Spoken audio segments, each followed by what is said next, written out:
నమస్కారం. శ్రీవార్త న్యూస్కి స్వాగతం. ప్రజలు అధికారం ఇచ్చింది ప్రతీకారం కోసం కాదని, ప్రతి ఒక్కరికి సేవ చేయడమే మన ప్రభుత్వ ధ్యేయమని అసెంబ్లీలో ఎమ్మెల్యేలకు సీఎం చంద్రబాబు నాయుడు హితబోధించారు. మనకు అధికారం ఇచ్చారు. అధికారం ఇచ్చింది ప్రతీకారాన్ని తీర్చుకోవడానికి కాదు. మళ్ళీ చెప్తున్నా, ఎమ్మెల్యేలు అవుతాను మనకు అనిపిస్తుంది. ఇన్ని రోజులు వాడు వేధించాడు, నా కార్యకర్తలు ఆనందంగా ఉంటారు, నేను కూడా వేధిస్తే నా కార్యకర్తలు తృప్తి పడతారనుకుంటారు. కానీ అది మాత్రం చేయొద్దండి. మనకు అధికారం ఇచ్చింది ప్రజలకు సేవ చేయడానికి, తప్పులు చేసిన వాడిని శిక్షించడానికి.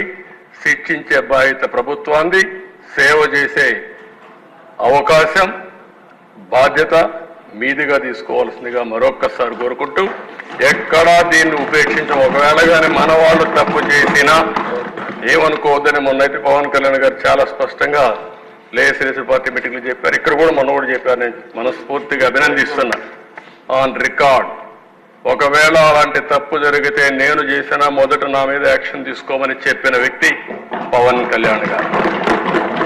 అది ఆయన యొక్క సిన్సియారిటీ. కాబట్టి మన మీద ఈరోజు అపోజిషన్ లేదు కాబట్టి మనం ఏదో మాట్లాడుకుంటే ఎవరు రేజ్ చేయలేదు అనుకుంటున్నాం. కానీ మనం చేసే ప్రతి పని 5 కోట్ల మంది అనుక్షణం నిరీక్షణ చేస్తున్నారు, వాచ్ చేస్తున్నారు. నేనేం మాట్లాడుతున్నాను, మీరేం మాట్లాడుతున్నారు, నా బాడీ లాంగ్వేజ్ ఎట్టుంది, అన్నీ కూడా ప్రజలు వాచ్ చేస్తారు, వాళ్ళే నిర్ణయిస్తారు. దయచేసి మీరు గుర్తుపెట్టుకోవాలి, మనం జవాబుదారీతనం ఈ హౌస్ 5 కోట్ల ప్రజలకి.